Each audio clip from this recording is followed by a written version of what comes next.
Mami,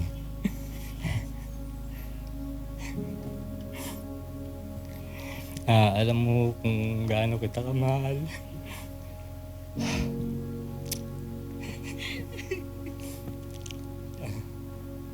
Kung gaano kita sinusuportahan sa mga gusto mo.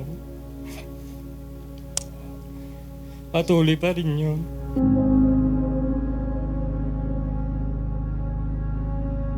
Nagpapasalamat ako sa Ama dahil sa lahat ng trial at sacrifices na pinagdaanan natin noon, finally, here we are, we made it.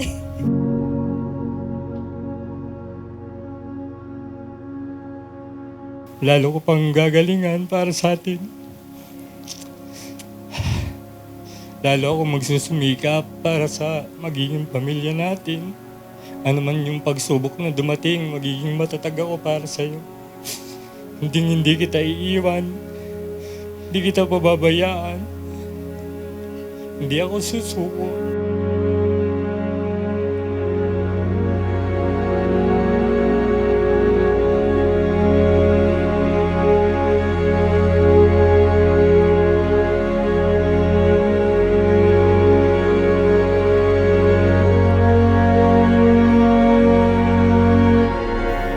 Kung ang tao ay ginawa ayon sa wangis ng Diyos doon sa garden, kaya ito ay sagrado. Nang ginawa ang Diyos, ang lalaki at babae at pinagsama niya at ginawang isa, ito rin ay sagrado. Sapagkat pinapakita nito ang pagmamahal ng Diyos. I remember 11 years ago, I prayed to God na sana yung magiging boyfriend ko ay sana siya na ang forever ko. And I thank God because He truly answered my prayer. Ikaw lang mahal.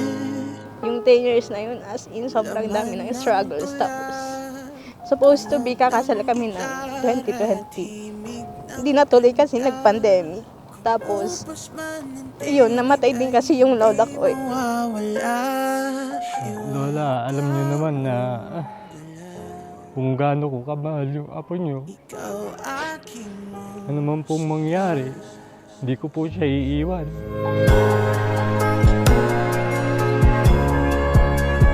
Mahalaga sa Diyos ang pag-aasawa sapagkat sa kasal na tulad nito na i-display ang totoong pagmamahalan. Tama ba, Romeo at Chinky?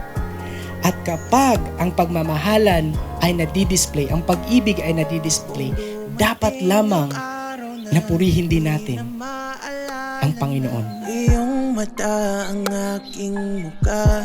Now I know and realize kung bakit hindi natuloy yung plans natin before. May mas better pa pala. Kaya congrats to us, Daddy. Naging pagsinta.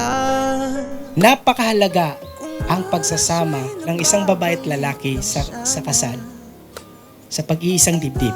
In fact, sa sobrang halaga nito, ito ay tinatawag na sagrado. Muli kang liligawan. Sensya na, iyakin yung asawa mo, pero alam mo naman kung gaano ako katatag pagdating sa relasyon nating dalawa. Mahal.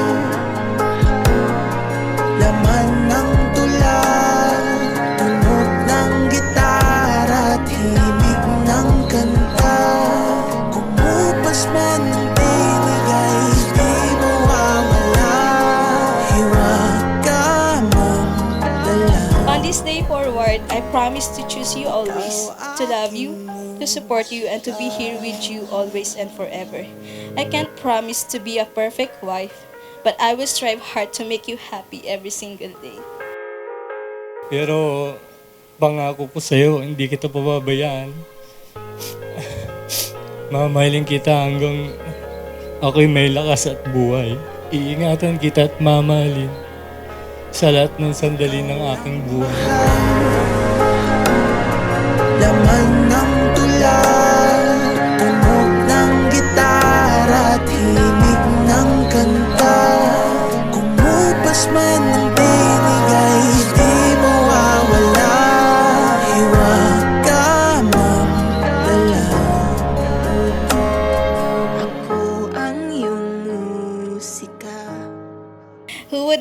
nakakalungkot na yung nakita namin ni Mary Ann sa plaza 11 years ago, na akala ko aaten lang ng JS Pram at tinatawag kong kuya noon dahil sa networking, ay siya pala ang inilaan ng Ama para sa akin na magiging mutihing asawa ko.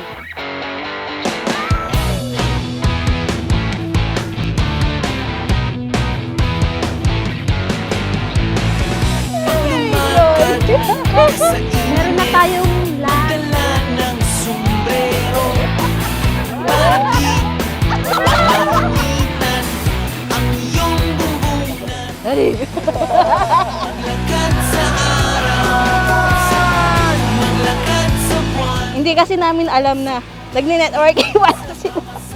In-introduce niya yung product, tapos kinuha yung number namin. Tapos yun, text.